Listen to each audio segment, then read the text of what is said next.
Assalamualaikum warahmatullahi wabarakatuh. Perkenalkan, nama saya Ahmad Witanto dengan NIM 21308010175. Hari ini saya akan membawakan materi tentang Lumbricus terrestris atau cacing tanah yang berasal dari film Annelida. Film Annelida mencakup hewan-hewan bersegmen yang hidup di berbagai habitat, baik darat maupun perairan. Salah satu anggota Annelida yang paling dikenal adalah cacing tanah atau Lumbricus terrestris yang memiliki peran penting dalam menjaga kesuburan tanah dan keseimbangan ekosistem. Keberadaannya memberikan manfaat besar baik secara ekologis maupun dalam praktik pertanian.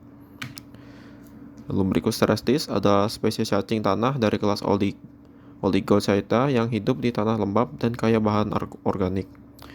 Spesies ini termasuk hewan hermaprodit yang memiliki tubuh bersegmen dan berperan penting dalam proses dekomposisi bahan organik melalui aktivitas penggalian dan pencernaan.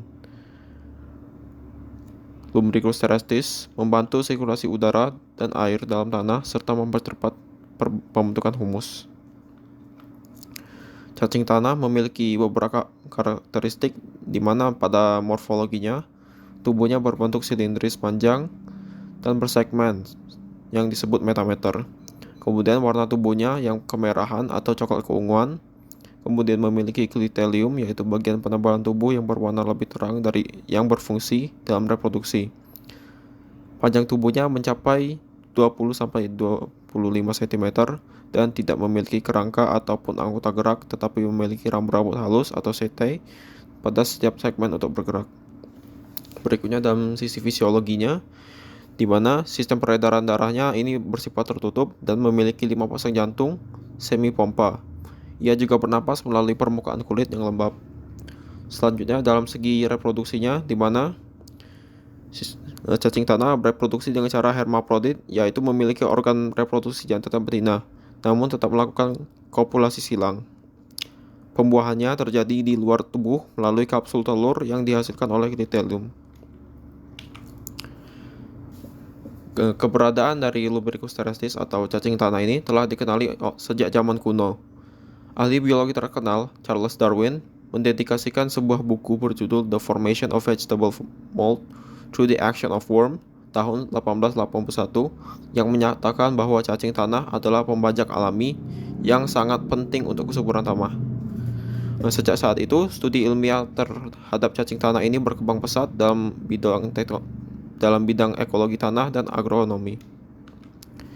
Berikut ini adalah klasifikasi dari cacing tanah, yaitu cacing tanah ini berasal dari Kingdom Animalia, Phylum Annelida, kelas Clitellata, subclass Oligochaeta, order Haplotaxida, famili Lumbricidae, genus Lumbricus, dan spesies Lumbricus terrestris Linnaeus.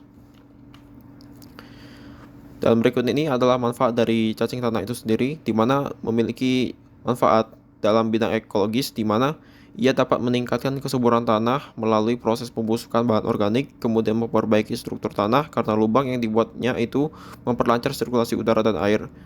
Dan kemudian ini cacing tanah bisa meningkatkan aktivitas mikroba tanah melalui pencernaan dan sekresi nutrien. Selanjutnya ada manfaat dalam pertanian, di mana cacing tanah digunakan sebagai indikator kesehatan tanah dan mendukung pertanian organik dengan mempercepat pengomposan alami. Cacing tanah juga digunakan dalam vermicomposting, yaitu teknik pembuatan pupuk organik yang menggunakan cacing tanah. Selanjutnya ada manfaat dalam pendidikan dan penelitian, di mana cacing tanah ini digunakan dalam praktikum biologi untuk mempelajari sistem organ hewan invertebrata dan menjadi model studi sistem peredaran darah dalam pencernaan. Kesimpulan, Lumbricus terrestris ini merupakan salah satu spesies penting dalam ekosistem tanah. Sebagai anggota film Annelida, cacing ini menunjukkan berbagai adaptasi struktural dan fungsional yang menjadikan agen alami untuk meningkatkan kesuburan tanah. Kontribusinya terhadap lingkungan, pertanian, dan ilmu pengetahuan menjadikan Lumbricus terrestris sebagai organisme yang sangat berharga. Pemahaman lebih lanjut mengenai biologi dan ekologinya terus dikembangkan untuk mendukung pertanian dan berkelanjutan dalam konservasi tanah. Baiklah, itu saja materi dari saya hari ini. Lebih dan kurang saya mohon maaf. Jika ada salah kata pada Allah saya mohon ampun. Wabillahi taufik wal hidayah. Wassalamualaikum warahmatullahi wabarakatuh. Terima kasih.